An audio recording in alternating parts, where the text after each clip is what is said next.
Assalamualaikum warahmatullahi wabarakatuh. Saudara, kita sekarang membahas tentang materi hubungan psikolinguistik dan pengajaran bahasa. Di dalam materi ini kita nanti akan membahas tentang tiga materi atau tiga aspek. Yang pertama tentang komponen pengajaran bahasa, sumbangan psikolinguistik pada pengembangan metode pembelajaran bahasa, sumbangan psikolinguistik pada pembelajaran 4 keterampilan berbahasa. Kita lanjut ke aspek komponen pengajaran bahasa. Di dalam komponen pembelajaran bahasa terdapat beberapa pernyataan bahwa unsur yang mempengaruhi dalam pembelajaran bahasa itu dapat dipengaruhi atau dapat dipengaruhi oleh 12 aspek atau komponen. Yang pertama itu adalah kebijakan dan tujuan dari pembelajaran itu, administrasi dan organisasi, disiplin profesional, pemilihan jenis dan tipe pembelajaran atau pengajaran, pendidikan guru, pendekatan, pembelajaran, pedagogi, metodologi, dan pengajaran di kelas, desain kurikulum, pengembangan bahan pengajaran, kendala efektivitas pengajaran bahasa, faktor pembelajar, dan evaluasinya. Nah, di dalam 12 ini setidaknya ada 5 pokok bahasan besar yang dapat kita bahas secara mendalam, tetapi 5 ini juga mewakili dari 12 itu, yaitu terdiri atas kebijakan dan tujuan pengadaan pembelajaran bahasa atau penyelenggaraan pembelajaran bahasa, lalu aspek materi, metodologi, manusia, dan evaluasi pembelajaran. Kita masuk ke kebijakan dan tujuan. Nah, arah pembelajaran bahasa itu dipilih dan ditetapkan oleh masyarakat dan pemerintah. Misalkan, suatu bahasa ditetapkan sebagai bahasa nasional, bahasa resmi negara, bahasa asing, dan bahasa daerah. Di Indonesia telah disepakati bahwa bahasa nasional dan bahasa resmi negara itu adalah bahasa Indonesia. Sedangkan bahasa daerah adalah bahasa-bahasa yang digunakan di daerah-daerah di seluruh Indonesia, yang itu bisa menjadi bahasa Jawa, lalu bahasa Bugis misalkan, bahasa Papua, bahasa Bali, terus kemudian bahasa Batak dan seterusnya, bahasa Borneo dan seterusnya. Nah, di dalam bentuk yang lebih operasional, kebijakan pembelajaran bahasa ini dirumuskan dalam fungsi dan tujuan pembelajaran bahasa Indonesia yang tertuang di dalam Undang-Undang Dasar, dalam undang-undang dan peraturan pemerintah begitu. Nah, tujuan dari kebijakan itu adalah agar siswa menghargai dan bangga terhadap bahasa Indonesia, memahami dan mampu menggunakan bahasa Indonesia untuk meningkatkan intelektual mereka, kematangan emosional, dan kematangan sosial. Dalam tujuan pembelajaran ini, itu terumuskan gambaran perilaku yang diharapkan dan dikuasai oleh pembelajar yang meliputi ranah kognitif, afektif, dan psikomotor. Nah, penentuan ranah kognitif, afektif, dan psikomotor itu juga dilandasi atau diacu oleh kebijakan-kebijakan pembelajaran. Begitu. Lalu aspek materi. Kalau aspek materi itu nanti ada hubungannya dengan komponen desain kurikulum dan pengembangan bahan ajar.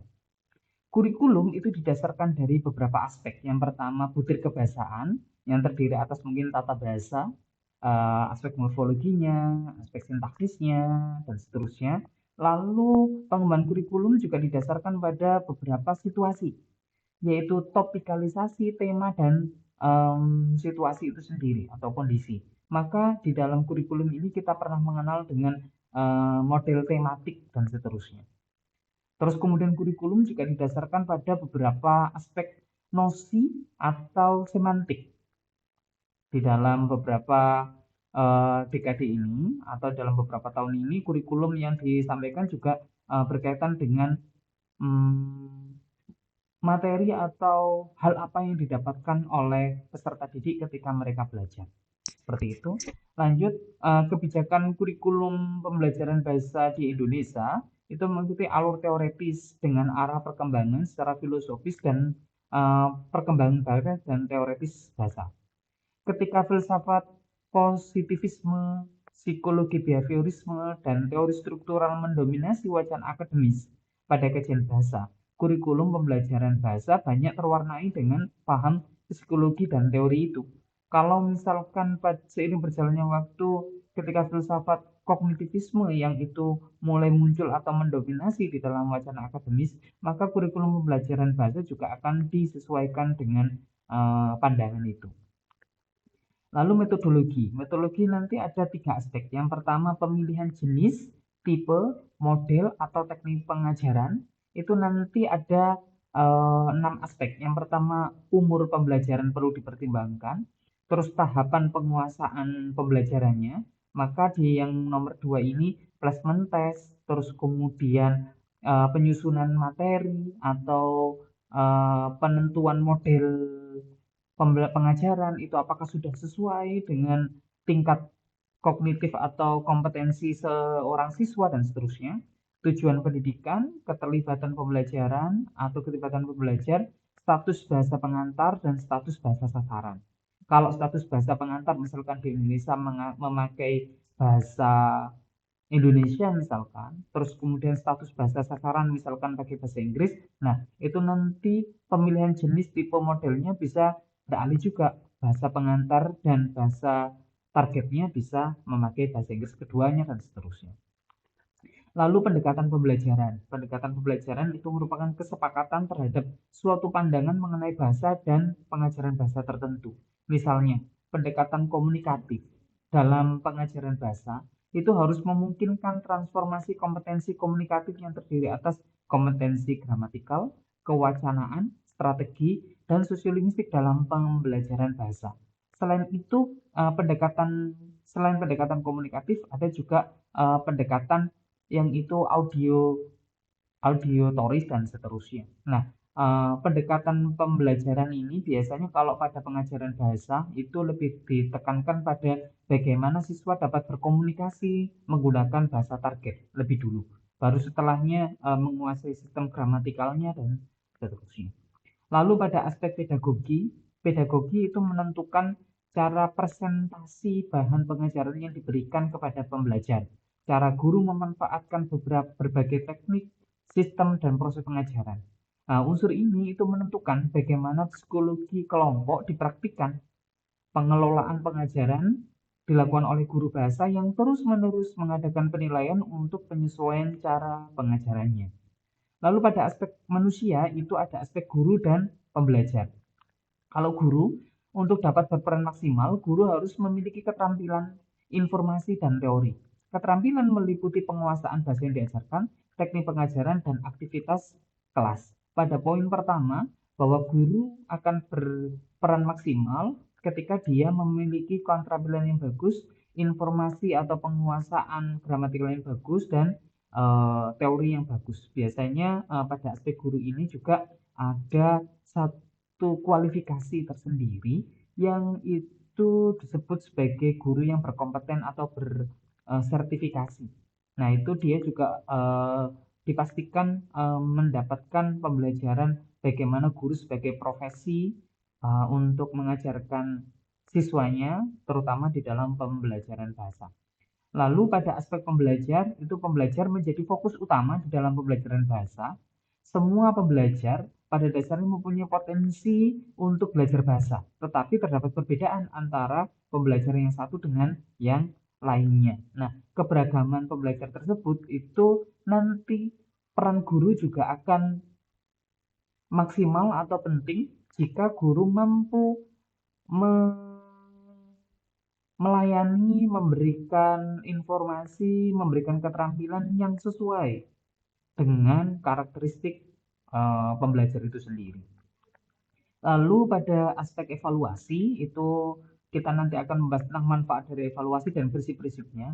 Kalau manfaat evaluasi diantaranya ya untuk memberi balikan atau feedback dalam peningkatan penguasaan dan keterampilan berbahasa pembelajar. Yang kedua, untuk kepentingan administrasi lembaga penyelenggara proses pengajaran. Lalu secara prinsip penilaian itu harus menyeluruh, berkesinambungan, berorientasi pada tujuan, objektif, terbuka, bermakna, sesuai, dan mendidik.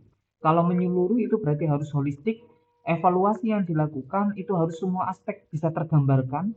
Berkesinambungan itu berarti berkelanjutan yang dia tersistem dari awal lanjut ke tahap selanjutnya, dan seterusnya. Lalu berorientasi pada tujuan, memang diarahkan kepada tujuan pembelajarannya bagaimana yang diharapkan.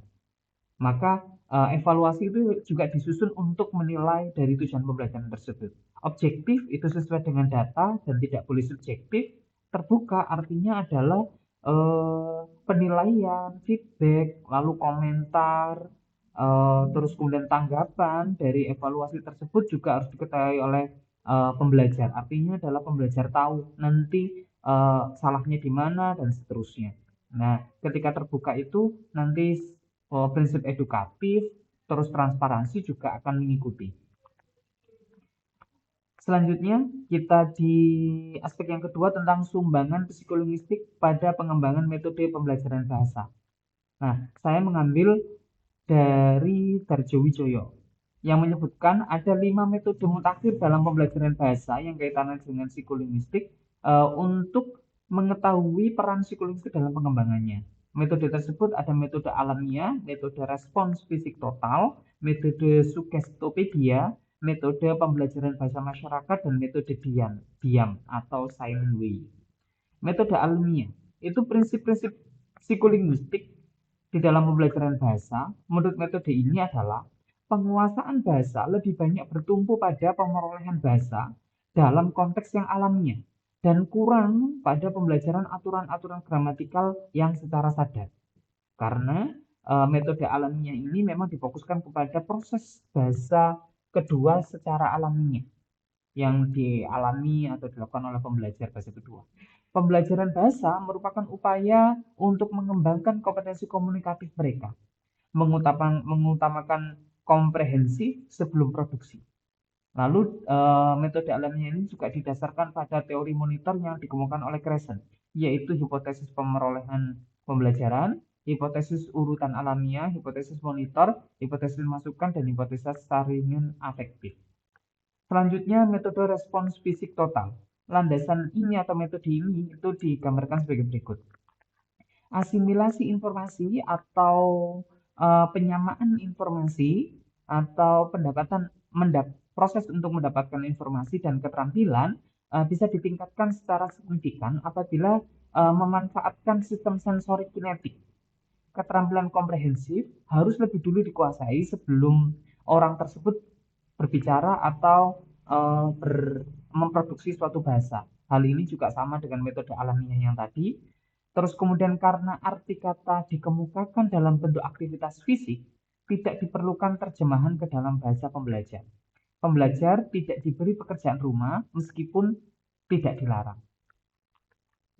Lalu metode pembelajaran bahasa masyarakat. Pada waktu seseorang terjun ke dalam suatu arena yang baru atau sesuatu lingkungan yang baru, seperti proses belajar bahasa asing, manusia merasa asing atau manusia atau orang asing seperti itu. Terus kemudian seorang pembelajar tersebut akan dihinggapi dengan rasa yang tidak aman, yang secara tidak disadari akan menghambat proses pembelajaran untuk mencapai keberhasilan dalam menguasai bahasa target. Dalam konteks ini, tugas utama guru adalah untuk menghilangkan atau paling tidak mengurangi segala bentuk perasaan negatif dari pembelajar bahasa kedua tersebut. Nah, metode pembelajaran bahasa masyarakat ini dikaitkan dengan konselor, terus kemudian pembelajar bahasa kedua itu dikaitkan dengan klien, guru dikaitkan dengan konselor. Nah, metode pembelajaran bahasa ini dikenalkan oleh Shuran yang membagi tahap penguasaan bahasa menjadi 5, yaitu tahap embrionik, tahap asersi diri, tahap kelahiran, tahap timbal balik, dan tahap independen. Dalam metode ini tidak dipakai suatu buku teks apapun. Para siswa datang untuk memulai kelas dengan duduk melingkari meja, dan mereka bebas untuk memilih topik apa saja yang akan mereka bicarakan hari itu. Jadi istilahnya adalah proses pembelajaran atau metode pembelajaran bahasa masyarakat ini mengelola atau mengondisikan bagaimana caranya kelas itu tidak dianggap sebagai proses yang formal dan tidak alami. Artinya adalah kelas itu dikondisikan sebagai kelas bahasa masyarakat secara umum, sehingga tidak ada buku, tidak ada alat peraga, tidak ada apapun itu. Nah, laporan dari para pencoba pendekatan ini menunjukkan bahwa hasil yang dicapai sangat baik atau paling tidak memberikan harapan yang cerah di masa depan. Sehingga metode pembelajaran bahasa masyarakat ini dapat digunakan, dapat dipertimbangkan untuk diterapkan dalam pembelajaran bahasa di dekade-dekade selanjutnya. Lalu ada metode Dian atau Silent Way. Metode ini dirintis oleh Khaled Ghatekno pada tahun 1954 yang kemudian dikomunikasikan hasil penelitiannya itu pada Teaching Foreign Language in Schools, The Silent Way pendekatannya, yang diterbitkan pada 1963.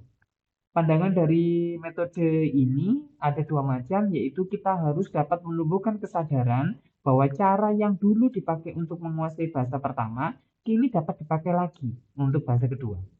Lalu yang kedua, kita boleh berkonsentrasi pada pengajaran tetapi pada pembelajaran. Artinya adalah pengajaran itu secara terstruktur, artinya teacher-centered learning, tapi kalau pembelajaran menjadi student-centered learning.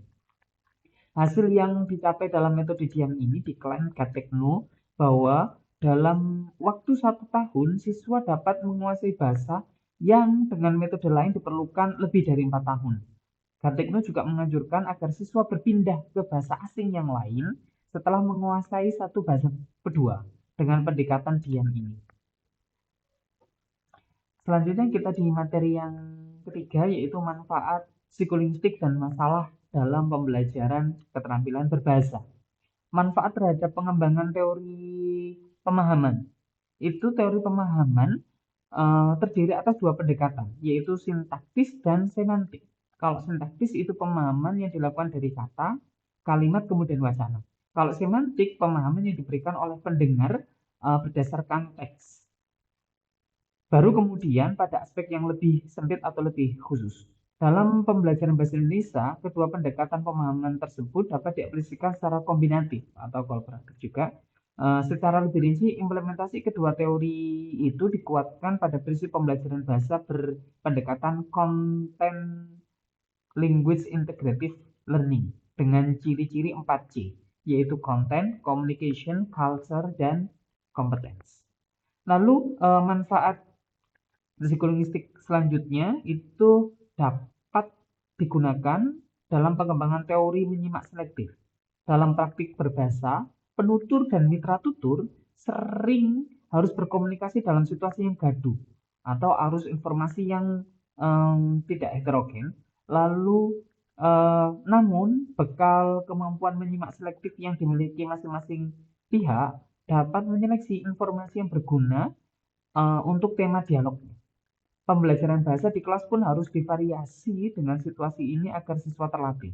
Artinya adalah pengembangan teori menyimak selektif ini berpandangan atau berkeyakinan bahwa penutur dan mitra tutur ketika berbicara itu bisa saja dalam konteks berkomunikasi di lingkungan yang ramai, gaduh, dan seterusnya. Nah, di lingkungan yang ramai tersebut, penutur dan mitra tutur ternyata mampu menyeleksi informasi-informasi yang diterimanya, yang itu dari mitra tutur atau di mitra yang lainnya, dan topik yang berguna bagi mereka atau tidak. Nah, pembelajaran ini juga disarankan untuk dilakukan di kelas untuk melatih siswa dalam menyimak atau berlatih mendengarkan. Berlatih mendengar. Lalu selanjutnya pengembangan teori produksi ujaran. Teori produksi ujaran itu menyatakan bahwa untuk berhasil memproduksi ujaran, penutur harus melewati tahap perencanaan wacana, perencanaan kalimat, perencanaan konstituen, program artikulasi, dan tahap artikulasi. Sespontan bagaimanapun, pembicara selalu melewati tahap itu. Sehingga dalam pembelajaran berbicara dan menulis, misalkan, pembelajar perlu dilatih terhadap 5 tahap tersebut. Dan 5 tahap tersebut juga sudah dibahas di dalam modul sebelumnya tentang produksi dan resepsi bahasa terhadap teori-teori ini. Lalu manfaat terhadap pengembangan teori penyangkalan. Teori penyangkalan itu menyatakan bahwa penutur sering melakukan pembatalan informasi dan menegaskan informasi yang baru. Nah, proses pembatalan dan penegasan itu dilakukan dari tingkat yang sangat lugas hingga sangat halus. Untuk itu, dalam pembelajaran menyimak, membaca, berbicara, dan menulis, pembelajar perlu dilatih menyusun dan memahami penyangkalan dan penegasan dalam berbagai tingkatannya. Lalu pengembangan teori ambiguitas. Kenyataan bahasa menunjukkan bahwa banyak ungkapan yang mengandung informasi yang ganda. Nah, untuk memahaminya, penyimak atau pembaca sering melewati tahap-tahap berikut, yaitu memberikan penafsiran ganda, terus berdasar konteks, memilih tafsiran yang paling tepat, terus jika tetap ambigu, terpaksa memilih salah satu, berdasar konteks yang lebih luas, melihat kembali struktur lahir, dan menyusun tafsiran baru yang lebih tepat. Lalu manfaat terhadap pengembangan teori fitur pembeda bunyi. Nah, teori fitur pembeda bunyi ini menyatakan bahwa setiap bunyi selalu memiliki kandungan fitur pembeda bunyi. Contoh konsonan, vokal, getar, desis, hambat, luncur, dan seterusnya. Nah, untuk memecahkan kasus bunyi yang mirip perlu dilakukan usaha membedakannya melalui pendaftaran fitur-fitur pembedanya, mempelajari fitur-fitur bunyi karakteristik satu bunyi tertentu dan apa bedanya dengan fitur bunyi yang lainnya. Lalu manfaat terhadap pengembangan teori kontinuitas. Teori kontinuitas itu menyatakan bahwa penguasaan segmen bahasa sebelumnya itu memengaruhi pemerolehan bahasa berikutnya. Tahapan penyajian materi terpolakan menjadi 4. Yang pertama, pembangunan konteks, pemodelan, penyelesaian tugas kebahasaan secara kelompok, dan penyelesaian tugas secara mandiri. Metode ini disebut juga sebagai model pembelajaran literasi. Selanjutnya, manfaat pengembangan teori direktif dan komisif. Teori direktif dan komisif ini menyatakan bahwa ternyata berbagai tindak bahasa direktif seperti meminta, memerintah, melarang, memohon, menuntut, dan sebagainya lebih dulu dikuasai oleh pembelajar daripada tindak bahasa komisif seperti berjanji, bersumpah, dan mengancam. Nah, hipotesis ini dimunculkan bahwa tindakan komisif lebih sulit dikuasai karena anak harus berbicara pada dirinya sendiri sehingga lebih abstrak. Sehingga dalam pembelajaran bahasa kedua, yang dapat diajarkan mungkin bisa lebih kepada teori atau tindak bahasa yang lebih direktif dulu, terus kemudian lalu lebih tinggi ke tindak bahasa yang komisif. Terima kasih. Itulah tadi materi tentang manfaat schooling dan masalah di pembelajaran 4 keterampilan berbahasa. Semoga bermanfaat. Anda dapat meningkatkan pemahaman Anda dengan membaca di modul 6, dan selain itu Anda juga dapat membaca di referensi-referensi dan buku yang relevan. Terima kasih. Assalamualaikum warahmatullahi wabarakatuh.